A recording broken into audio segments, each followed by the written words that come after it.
बढ़ते हैं बड़ी खबर की ओर। पूरे देश में आज डॉक्टर भीमराव अंबेडकर की 135वीं जयंती को बड़े ही धूमधाम से मनाया गया। इस क्रम में काशीपुर में भी टांडा तिहाई से लेकर एक संदेश यात्रा निकाली गई, जो कि काशीपुर के विभिन्न मार्गों से होते हुए रामलीला मैदान में आकर संपन्न हुई। डॉक्टर भीमराव अंबेडकर की शिक्षाओं और उनके आदर्शों को लेकर विभिन्न प्रकार के संदेश और महापुरुषों के चित्रों के साथ यह संदेश यात्रा निकली। काफी बड़ी संख्या में लोगों ने इस शोभा यात्रा में प्रतिभाग किया और बाबा भीमराव अंबेडकर जी के आदर्शों और शिक्षाओं पर चलने का संकल्प लिया।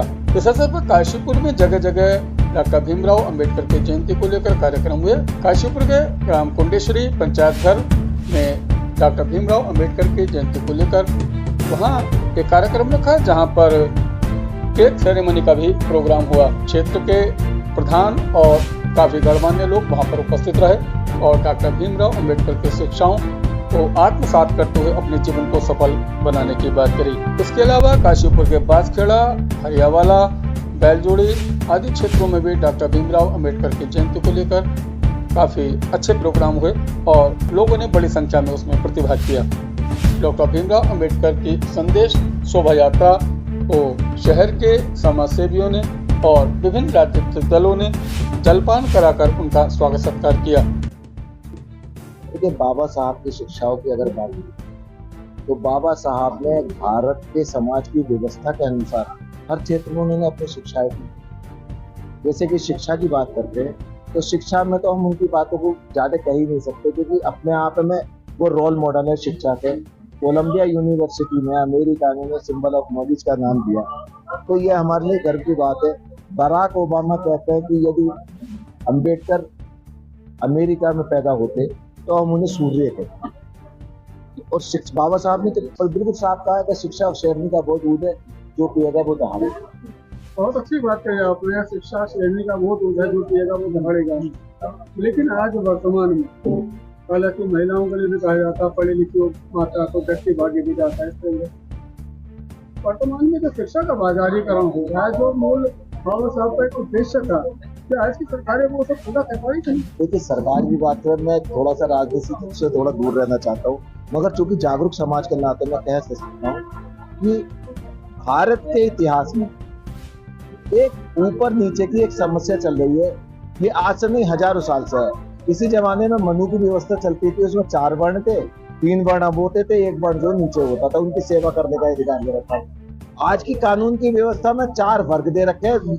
सरकारी व्यवस्था में प्रथम श्रेणी का अधिकारी, द्वितीय श्रेणी का अधिकारी, तीसरी श्रेणी का अधिकारी और चतुर्थ श्रेणी का कर्मचारी, यानी वो शूद्र हो गया उसमें। नहीं, एक मैं जो कहना चाहता हूँ टूट जाएगा। सवाल मेरा ये था कि जो शिक्षा का बाजारीकरण हुआ, महंगी किताबें, महंगी फीस जो है, ये सारी चीजें बिल्कुल बिल्कुल मैं आपकी बात तो बाबा साहब का जो एक वो था कि सब बच्चे पढ़े काबिल बने, वो कहाँ पूरा। मैं उसकी आपकी बात का पूरा समर्थन करते हुए मैं एक बात कहना चाहूंगा। एक समय था, देखिए इसके पीछे भी एक रीजन है। पहले जब भारत आजाद हुआ था उस समय सरकारी स्कूलों की व्यवस्था बहुत शानदार होती थी, एजुकेशन लेवल बहुत बढ़िया होता था। और पहले अगर आप यूपीएससी टॉप करने वाले जो बच्चे होते थे वो सरकारी स्कूल के बच्चे होते थे, यानी सरकारी स्कूलों की एजुकेशन बहुत हाई लेवल का होता था। मगर जब भारत के अंदर पूना पैक्ट हुआ और रिजर्वेशन का सिस्टम तैयार किया गया, तभी उस व्यवस्था के लोगों ने एक नई परंपरा दोहरी शिक्षा नीति पर लागू की, एक कॉन्वेंट शिक्षा और एक सरकारी शिक्षा। ये सरकार की नीति, सरकार कोई सी भी रहे, सरकार को चलाने वाले जो लोग होते हैं वो उसी हमारी सामाजिक व्यवस्था से निकले हुए लोग होते हैं और वो उसी मानसिकता के लोग होते हैं। उन्होंने 2 तरीके, एक जैसा आपने कहा उसका बाजारीकरण, शिक्षा का बाजारीकरण इसलिए किया गया है कि जो आम तबका है, जो सबसे ज्यादा गरीब तबका, जो भारत के अंदर सबसे ज्यादा वोट देने वाला तबका है, उनको शिक्षा से दूर रखा जाए। अगर वो शिक्षा के शिक्षित होंगे तो वो प्रश्न करने का शुरू कर देंगे, प्रश्न करना। तो सरकार की व्यवस्था है कि शिक्षा का बाजारीकरण कर दो, वहां पे केवल वो जाएंगे जिनके पास पैसा होगा।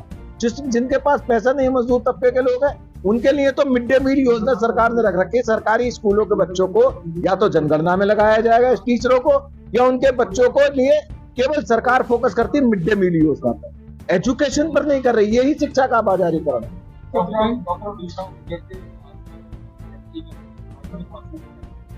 मैं काशीपुर के लोगों को सबसे पहली बात तो जो हमारा इस अंबेडकर संदेश यात्रा का विजन है, आज हमें वो विजन देखने को मिला।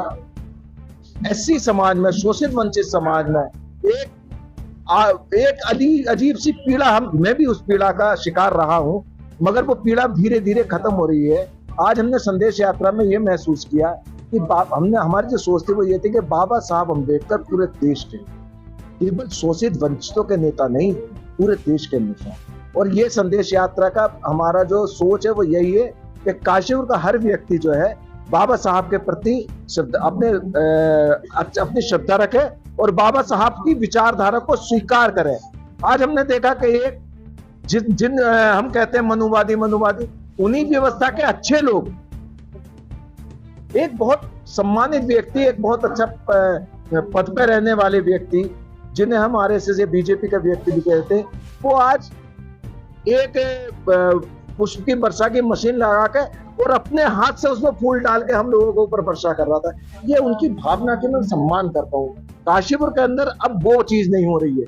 काशीपुर कौमी गुलदस्ता पहले भी रहा है और कौमी गुलदस्ता अब भी रहेगा। जो किसी भी तरीके के जो संकीर्ण विचारधारा के लोग हैं, जो जातिगत विचारधारा के लोग हैं, हम उनका विरोध करते हैं। काशीपुर के अंदर सबको बाबा साहब का जो संविधान है वो एकता की बात करता है, वो संप्रभुता की बात करता है, वो समानता की बात करता है।